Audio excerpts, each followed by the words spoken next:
নজরুল আওয়ামী লীগের দোসর, সে ভারতের গুপ্তচর, সে ভারতের থেকে কোটি কোটি টাকা হাতিয়ে নিচ্ছে, আওয়ামী লীগদেরকে জামিন দিচ্ছে, অসংখ্য জায়গায় আওয়ামী লীগের খুনিরা জামিন পাচ্ছে, কিন্তু আলেমরা জামিন পায় না। আলেমরা কেন জামিন পায় না?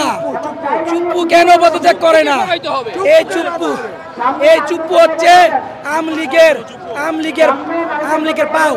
সুতরাং চুপ্পুকে কাটিয়ে দিতে হইব, পদত্যাগ করাই দেব। আমরা এই চুপ্পুকে দেখতে চাই না। একদিকে বিপ্লবী সরকার, আরেকদিকে গণহত্যাকারী ফ্যাসিস্টের প্রেসিডেন্ট দেখতে চাই না।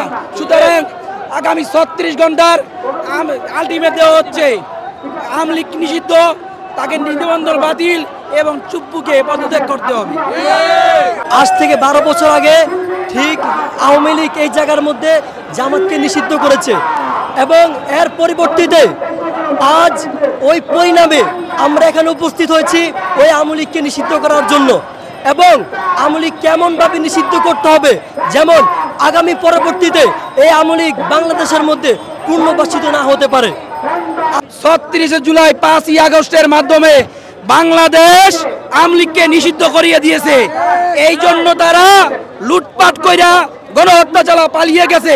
সুতরাং বর্তমান উপদেষ্টার কাছে বলতে চাই, প্রধান উপদেষ্টাকে বলতে, আপনাদেরকে রিকোয়েস্ট করব না, এখন গেজেট বাই করবেন, কাগজ বাই করবেন যে আওয়ামী লীগ নিষিদ্ধ। আমরা শুনেছি আজকে রাত 8টায় জরুরি বৈঠক ডাকছে। এই বৈঠকের আগে সরকারের প্রতিনিধি আমাদের ছাত্র জনতার এখানে লিখিত দিবেন যে আমরা চূড়ান্ত সিদ্ধান্ত নিয়েছি, সিগনেচার দিবেন, দলিল করবেন এখানে শাহবাগে এসে। আগামী 36 ঘন্টার ভিতরে আওয়ামী লীগের নিষিদ্ধ চাই, তাদের নিবন্ধন বাতিল চাই। Follow us on Facebook, subscribe our YouTube channel, get the latest update on www.daily-sun.com.